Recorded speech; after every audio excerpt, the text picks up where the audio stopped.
Hi,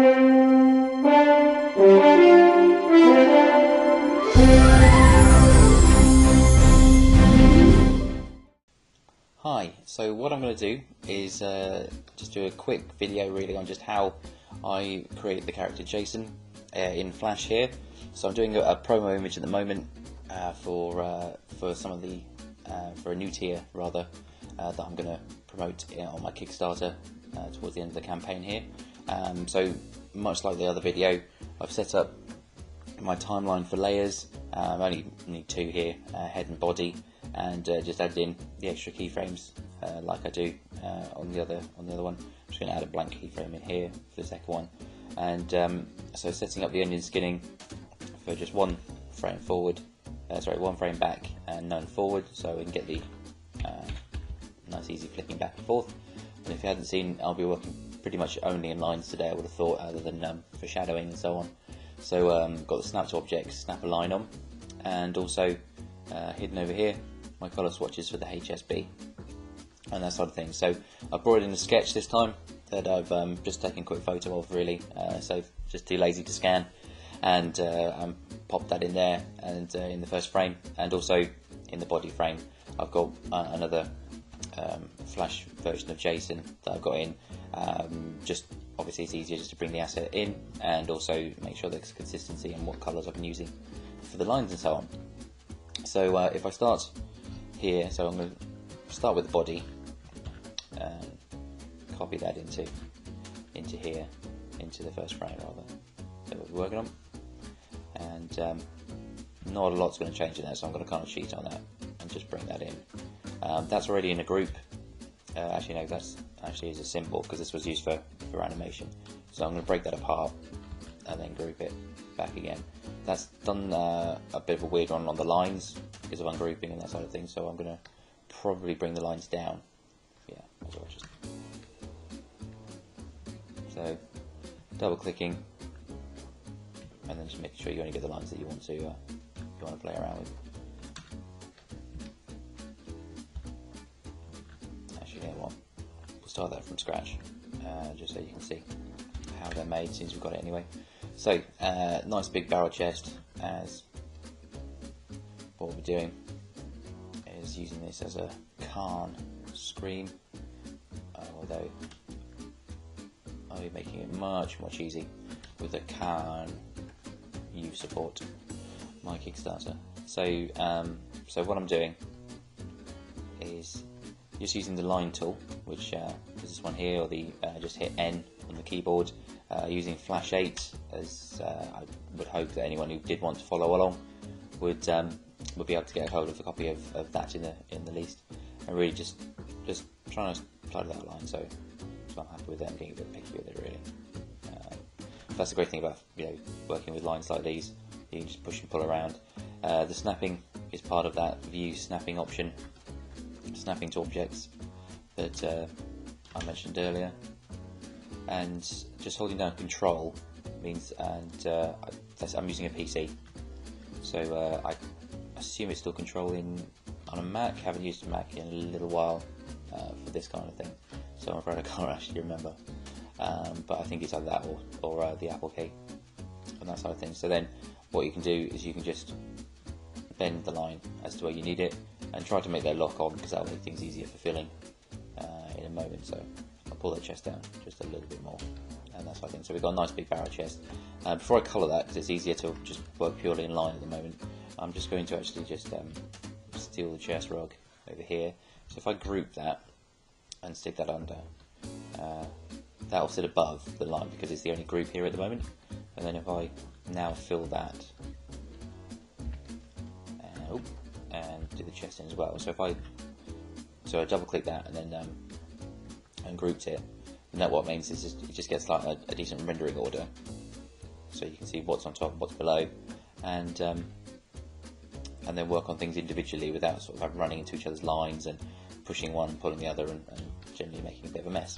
So chest done, easy as that. So what I'll do is I'll work sort of back to front really, work on the head last, because what I'll do is I'll bring over the initial asset and rework that a little bit, as there's no sort of, so that way again regaining consistency, and that side of things. So pop back in, grab the arm asset out of here. So I'm just using the comma and stop keys to move backwards and forwards, so you can see it's nice and easy, and then we can just see on that third frame exactly what our character is looking like on the sketch and without. So really good. So what I'll do is I'll group that arm, and then in the group I'll break it apart. So Control B, so Control G, and then Control B. Now the great thing about using groups is that you can still see what's underneath using the main timelines onion skinning. But if you use symbols, which obviously is a really good tool, and that sort of things, you lose your canvas, and that sort of things, which is a pain if you're essentially tracing through, like I am at the moment. So that's the only reason I'm working in groups.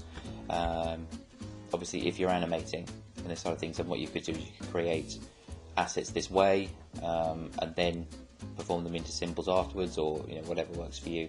Most of JSON is actually created using keyframe animation and that sort of thing. So I'm working on just on the main timeline and doing just individual assets for each frame, which is a bit of a longer task than maybe just tweening and that sort of things. But I'm really trying to create almost like a traditional animation kind of feel to it. So you can see that line wasn't quite closed. To get the fill in, I'll put that in as that colour for now, but I think his gauntlets, bracelets, I'm not sure what they are, will be a different colour. Okay. And, clever me, I've chosen one without, but I'm pretty sure they're the same colour. I should know this as soon as I did the character, but honest. There you go, that looks pretty good to me. So, arm done. So what I'll do is, say you're just sort of seeing this, we do the same thing over and over, I'll get the rest of that blocked in, and then we can work on to the head. So obviously, as you can see, I would hope, you can see that moved on a little bit, finished the arm off, and also put the skirt in, but there's a couple of little bits I thought might be interesting to people as I was building the arm, so I thought I'd crack on with the neck, with the other arm. So I'll just copy and paste that other arm anywhere for the time being, and then what I'll do is if I zoom out to a level that I can remember, and then just tab the body out of the way, just really so I can see the sketch underneath. There's nothing more than that. Sometimes I would cut it, but then I'd forget that I'd got it in the clipboard or something, paste something else, and like lose the graphics. So that's always the fun part of working with groups instead of maybe symbols, which obviously will be stored in your library and that sort of thing. So there's a certain safety net to working with symbols, but like I say, it's not really that useful for what we're trying to do here. So so much the same as doing the other areas, and that's what I think. Now what I want to do here is create a line that's going to work all the way down the arm, because what a lot of my style, if you like, is trying to continue lines around. So well, I'll show you back when I put this back in place, but the whole sort of like sort of shoulder down to the edge of the skirt, I've often tried to keep a long swoop there, which you can see here. So even though they're separate parts, I don't know, I hope you're picking up there, so you can see that there's a line there and then a cut in at the front. So I tried to continue that with most of the graphics that I've done for JSON. So with that, I set a group within the group on that particular line, and then maybe just do another one so it's got the whole line down, and then drag that right over to try and get that line around. So that way that arm's got a nice big swoop. So it's not, I like this, personal taste, but I like this curve rather than this curve, so I'll drag that back across later. But what it means is that as you're moving things across, they don't conflict with the lines underneath, and suddenly you're bending half and half and trying to pull the line back or anything like that. So that way, scoot that out, get the nice line that you're looking for, and then just Control B to break it apart once you're back in sort of the main group, as it were, and then start bringing things back together again. So that's just so working groups within groups to continue just to get those nice line shapes, and that's what I think is that's really sort of what's been quite a strong part of the design is to get those shapes in and that sort of thing. So I'm not going to fill the colours in yet, because I still want to see the hand underneath. So obviously, like I was saying, so if I try to start making the hand, I'm going to get all these weird shapes and lose a lot of those lines. So if I start somewhere that's away from the main lines for the arm and the wrist there, so I'm going to group that and then start making the hand inside instead, so I can continue my lines out and get things where I want them. So work on the thumb at the back. I actually don't know if I'm happy with this hand in the design anyway, but it'll work for now, and that side of things. Something I probably should have mentioned is that, so if you want to just pull these files apart and get a feel for them, and don't just want to sit there watching me pull lines backwards and forwards, because it's mostly, there's other than a few little tricks and tweaks here and there, it's mostly the same thing over and over again, which I do completely appreciate. So I will put a link underneath this video, I hope I remember, to download the FLA so that you can pull it apart yourself and just and get a feel for sort of the lines and so on, and that side of things, and see what you think. I just hope it'll be useful to you. Obviously, I'd rather you didn't use the artwork itself for your own stuff, but I don't think there's much here to be using that. So if you do use it for anywhere or anything like that, if you just let me know so I can credit you, and hopefully spread the word a little bit more about Jason. Always appreciated.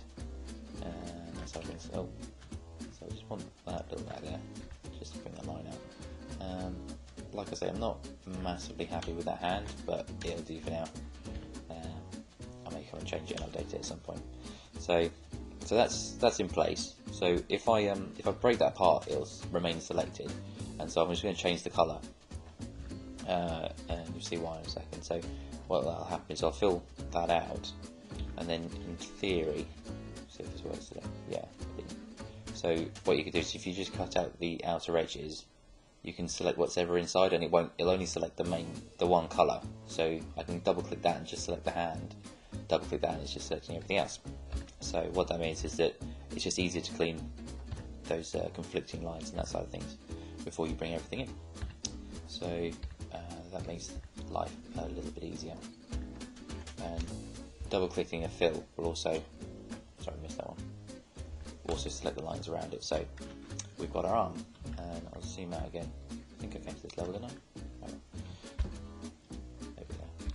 So like I was saying there, that line pretty much just continues around the skirt. There's a little bit of overlap because I didn't create that line in one, but you know, I'm not that picky. But I do like to keep the shoulder to the point there where I can, and that side of things. So usually the arm behind comes out from behind the chest, the one in front connects with the shoulder. So that's, yeah, there total discrepancies between the arm sizes, I realise now as I look at it, but as soon as we've got this as groups, it'll make things a lot easier to select the thing and resize as we need to. And I've got a couple of shape lines around there.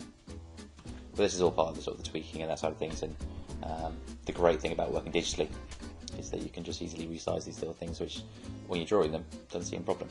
So I'll cut that for a moment, tidy these up a little bit, and then we'll get started on the head. So last part now really, probably the most interesting part will be the head, and so I'm going to try and work back to front a little bit on this, try and work a bit more sensibly. So use the eye dropper to pick up the stroke line, that particular, so the eye drop picks up wherever, and you get the little icon change, so picking up the stroke. So I use the Y for the pencil tool, and that sort of things, because it's just working on such an organic shape as his hair. It's much easier than trying, you just get a better line, I find. It's personal taste and that sort of thing, so it's sort of dragging around. There'll certainly be some tidying up to be done, but it just helps you get a much wilder line, really nice. Then the only thing is with it, it can be a little bit more unpredictable when you're trying to get the shapes in. You often find that the bends don't quite come, you sort of get weird lines where you don't want them, and that sort of thing. So sometimes it's a little bit, say, less tidy and that sort of things, but it's a much easier way of getting the nice organic shapes in as well. So you'll just find what works best for your calls and that sort of things. And then I'll just use the smooth tool, probably just 1.5 to get that down, and that'll look pretty good for his hair. And then back to N, and then the line tool to get that little flick up that side there, and then fill that in. That's not filling in because it's not closed somewhere, I guess. There we go. And that sort of thing. So hair done. Easy as that. What I'll do is group that, and then, like I did earlier, send it away because it's just going to be in the way for now. And likewise, so if we're working from the back, could do the ear as well. But I'll leave that because I want it to meet with the face. So, like we did earlier, come out of that group and also move the chest away. Arms not so much of a problem because we can see where the curve is, but the rest of it just sort of got in the way a little bit. So, blocking the main shape, a nice curve of the face. Head in general, really simple shape, almost like a squeezed rectangle. Not too much in it, just because obviously there's so much animation in the main character. Really important to keep him simple and that sort of things. Because otherwise, if you've got too many shapes to redraw and that sort of things, you'll just go mental. And this, because using this technique of dragging the lines around all the time instead of freehand drawing, it would just be almost impossible. Just such an effort to do. That just wouldn't be fun anymore for me anyway. Maybe you like that kind of thing, but no, it's not for me. Especially as I'm trying to actually finish a game and not just doodle all day long, which is very tempting. So, getting the beard out and that sort of thing. So obviously, come on, there we go. Don't know where I saved last, so quick Control S while I'm thinking about it, as that would be such a pain to lose all of this now. So yeah, so I hope it's coming up so you can see the sketch underneath and see where I'm working from and that sort of thing. So if you work from, I find working from the outside just gives you loads of stuff for the lines to meet, and you can get things to do back and forth. Keep the detail really simple. I just like you get a feel for which line you want to do first to make sure you get the best curve out, because if you're trying to do the lip now, you can see it sort of goes all over the place, and you'd find it really hard to get that nice smooth curve going up and down and that sort of things. So lastly, I'm not going to complete this line because I think it might look nice if the tongue sort of floats. Could totally do this freehand with the pen tool as well, with the pencil tool rather. It's or the pen tool, you know, if you want to use more traditional sort of vector ideas. But something as simple as that works out pretty well for me. And then I'm actually going to steal the dimple, just to say, like I say, consistency. I think I flipped that earlier, so.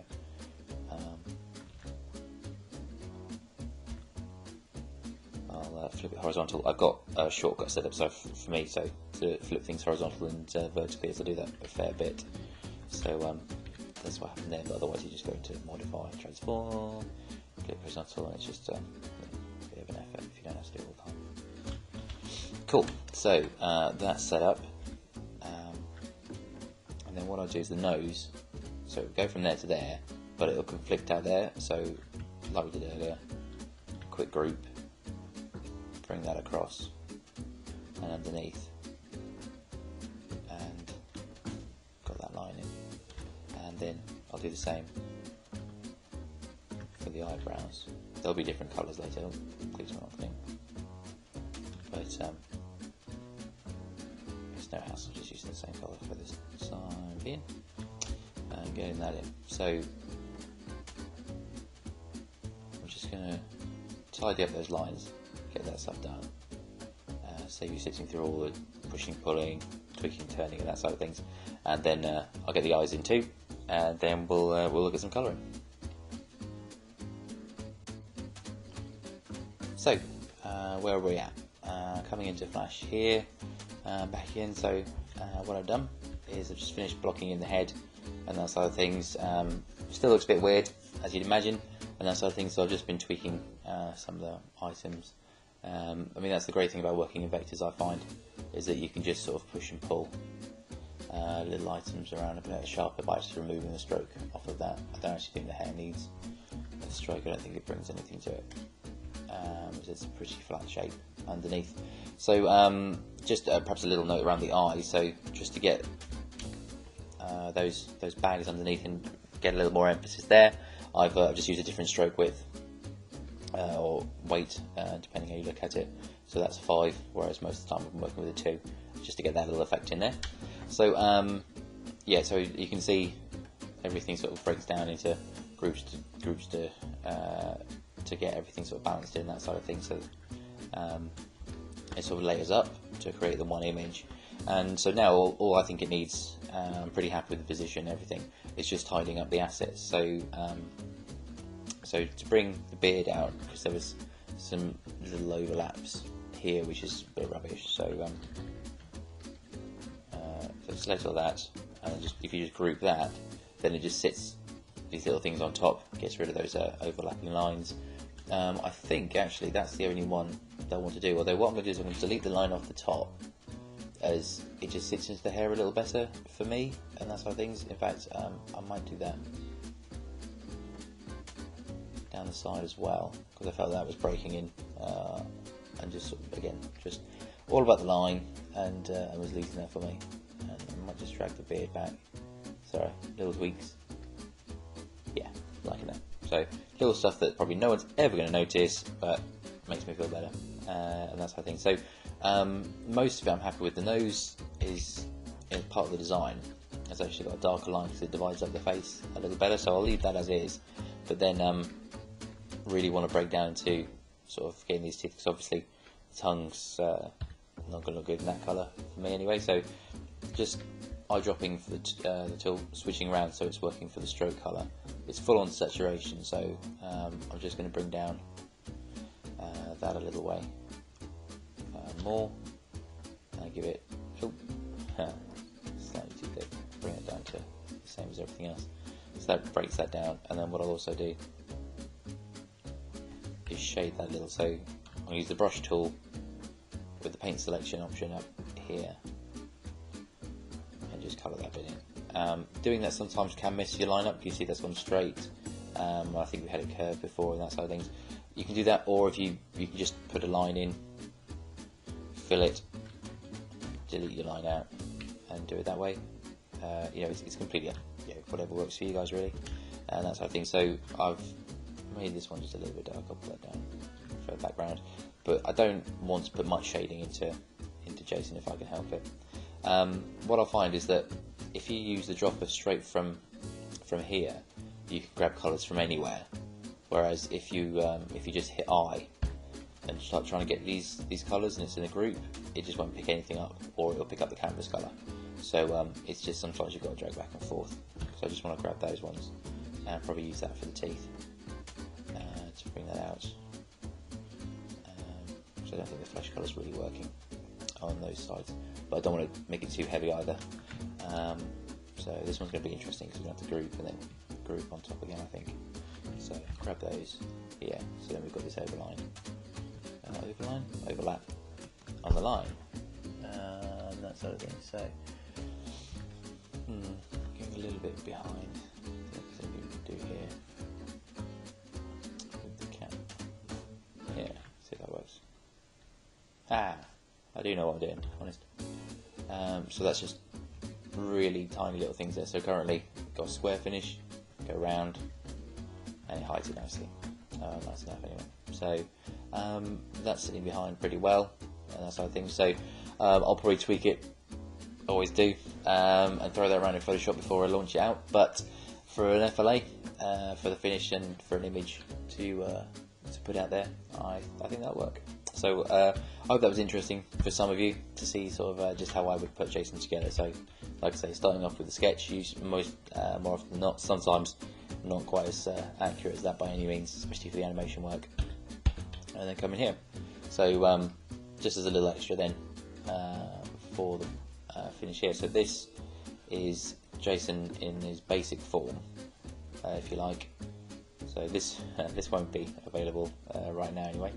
But so this is basically it. So you can see some of it with sort of the basic animations of him breathing and things like that. I've broken down and used tweens, whereas the speaking parts, they're